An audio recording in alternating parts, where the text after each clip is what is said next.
Damai sejahtera bagi kita semua.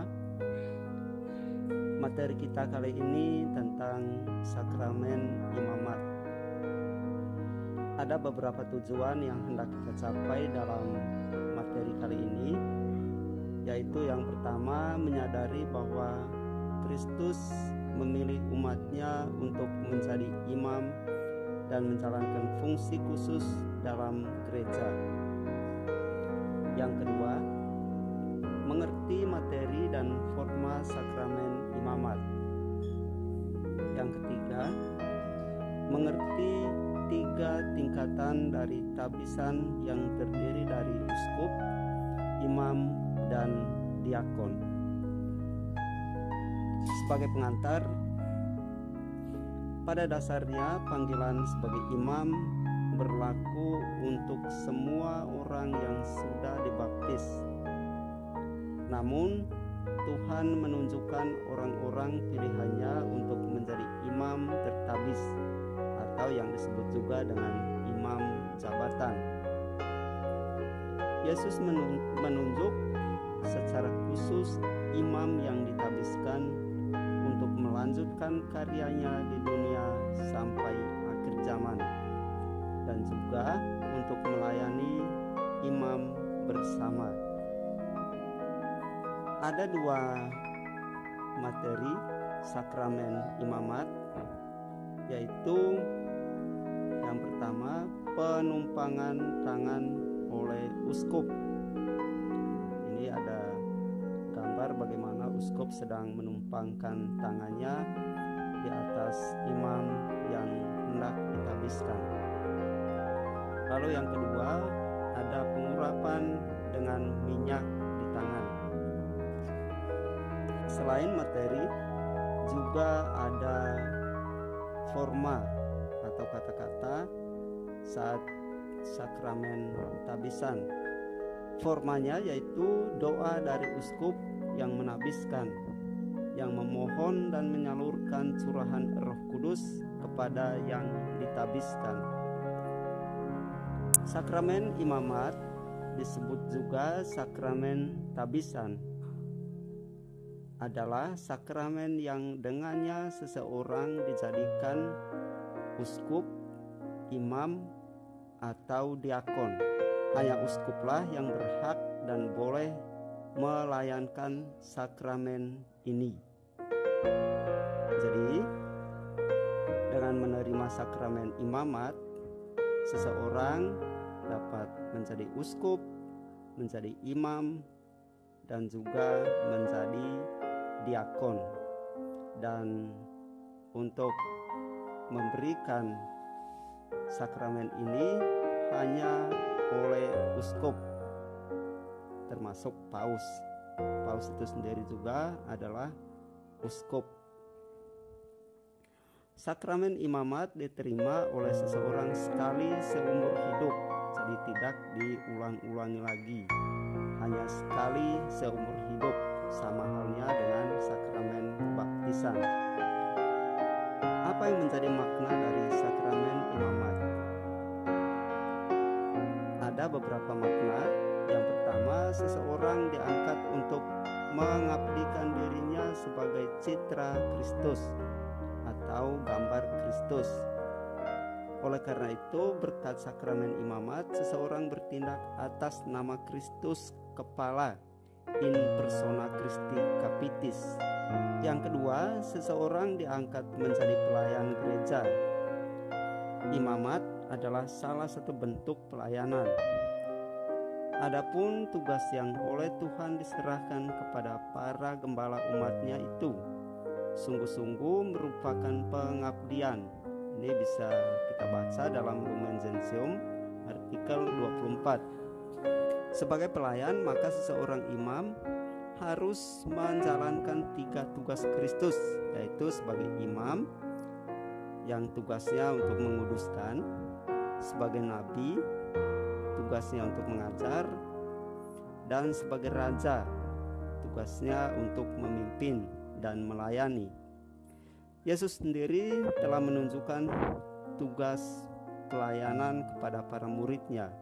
Nah, ini bisa kita baca dalam Yohanes bab 13 ayat 1 sampai 20 yang menceritakan bagaimana Yesus pada malam perjamuan terakhir membasuh kaki para muridnya.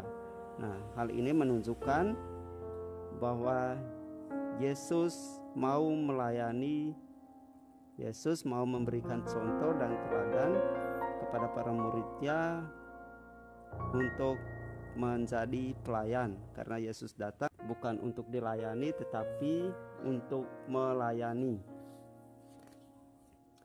Makna yang ketiga adalah sakramen imamat memberikan rahmat Roh Kudus untuk melaksanakan misi mereka yang ditabiskan.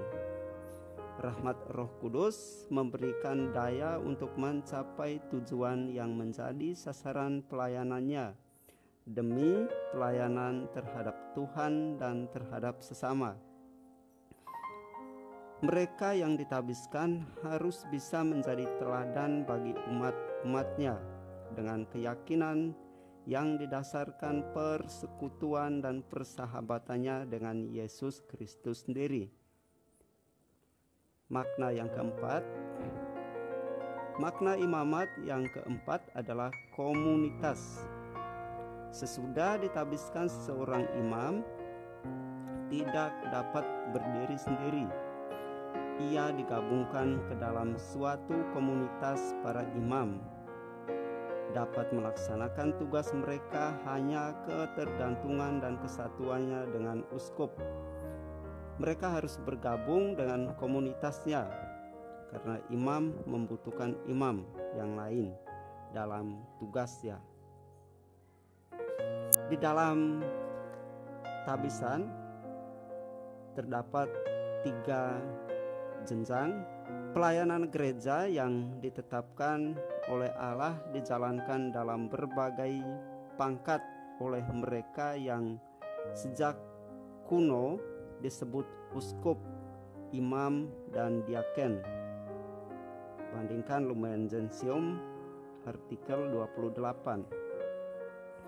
Ajaran iman Katolik yang dinyatakan dalam liturgi, dalam magisterium, dan dalam cara bertindak gereja yang berkesinambungan mengenal 2 jenjang keikutsertaan dalam imamat Kristus, episkopat dan presbiterat, diakonat, mempunyai tugas untuk membantu dan melayani mereka. Karena itu, istilah sakerdos dalam pemakaian dewasa ini menyangkut uskup dan imam, tetapi bukan diakon. Meskipun demikian, ajaran iman Katolik mengajarkan bahwa ketiga jenjang jabatan, kedua jenjang imamat, episkopat dan presbiterat, dan jenjang jabatan pelayanan, diakonat, diterimakan oleh satu kegiatan sakramental yang dinamakan penabisan, artinya melalui sakramen tabisan. Tabisan uskup merupakan penggenapan sakramen imamat. Tabisan dilakukan paling tidak oleh 3 orang uskup dalam sebuah perayaan Ekaristi. Dengan ditabiskan menjadi seorang uskup, maka secara otomatis ia akan menjadi anggota Dewan Para Uskup. Dewan Para Uskup merupakan pemimpin gereja universal, menggantikan Dewan Para Rasul. Jenjang tabisan yang kedua yaitu tabisan imam, menjadikan seseorang ambil bagian dalam martabat Yesus sebagai nabi, imam, dan pelayan. Seseorang yang ditabiskan menjadi imam diutus untuk menggembalakan umat beriman, memwartakan Injil, dan merayakan ibadat ilahi. Bandingkan Lumen Gentium artikel 29. Seseorang imam bukanlah imam bagi dirinya sendiri. Ia tidak membebaskan dirinya dari dosa-dosanya. Ia tidak bisa memberikan sakramen-sakramen bagi dirinya sendiri.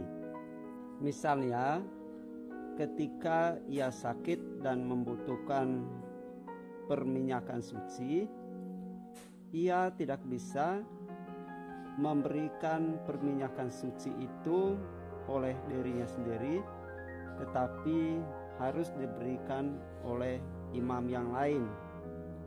Ataupun juga ketika ia hendak menerimakan sakramen pertobatan atau pengakuan dosa, ia harus mengaku dosa di hadapan imam yang lain. Orang yang berkeinginan menjadi imam dituntut oleh hukum kanonik, Kanon 1032 dalam kitab hukum kanonik, untuk menjalani suatu program seminari yang selain berisi studi filsafat dan teologi sampai lulus, juga mencakup suatu program formasi. Jenjang tabisan yang ketiga yaitu tabisan diakon. Tabisan ini bukan untuk imamat melainkan untuk pelayanan. Bandingkan Lumen Gentium artikel 39. Seseorang yang ditabiskan menjadi diakon menempatkan dia pada tugas pelayanan khusus pada kegiatan gereja dalam mengamalkan cinta kasih Kristiani terhadap kaum papa dan dalam memberitakan firman Allah. Seorang diakon belum memiliki kuasa atau belum memiliki tugas untuk memimpin Ekaristi, tapi dia sudah bisa untuk memberikan pemberkatan pernikahan untuk umat yang hendak menerimakan sakramen pernikahan. Nah, ini 3 jenjang tabisan.